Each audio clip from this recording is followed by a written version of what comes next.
In today's video, I'm going to teach you how to use LinkedIn's Inmail feature. If you're looking to reach out to people who aren't in your immediate network, Inmail is an incredibly effective tool. Let's dive right in so you can start connecting with the right people. We'll begin by heading over to linkedin.com. Whether you're using your desktop or mobile device, the first step is to log into your account. You can do this using your credentials via Google, Microsoft, or your email address and password. If you have two-factor authentication in place, LinkedIn will prompt you to verify your identity with a code sent to your phone. It's a quick step that helps keep your account secure.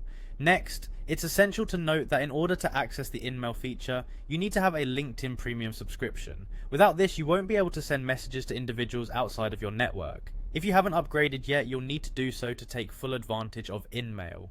Once you're subscribed to LinkedIn Premium, you can start reaching out to potential contacts. To do this, you'll first need to locate the LinkedIn member you wish to contact. You can search for them by entering their name or the company they work for in the search bar. When you find the right profile, click on it. Upon reaching their profile page, look for the message button. This is typically found under the More option. Clicking it will initiate the InMail process. Keep in mind, if you aren't a premium user, LinkedIn may prompt you to upgrade once again, as sending InMails requires this tier of membership. Now, if you're all set with your premium subscription, it's time to craft your message. Start with a compelling and concise subject line. The idea is to capture their attention right from the get-go. Then proceed to write your message in the text box provided. Aim to keep your message within 2,000 characters for clarity and succinctness.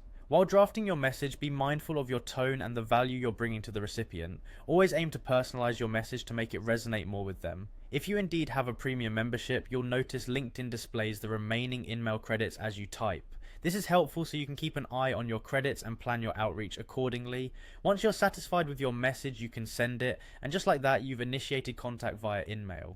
InMails can significantly elevate your networking game by allowing you to connect with people outside of your immediate circle in a professional manner. So, I trust this guide has equipped you with the knowledge to utilize InMail effectively. Until next time, happy networking.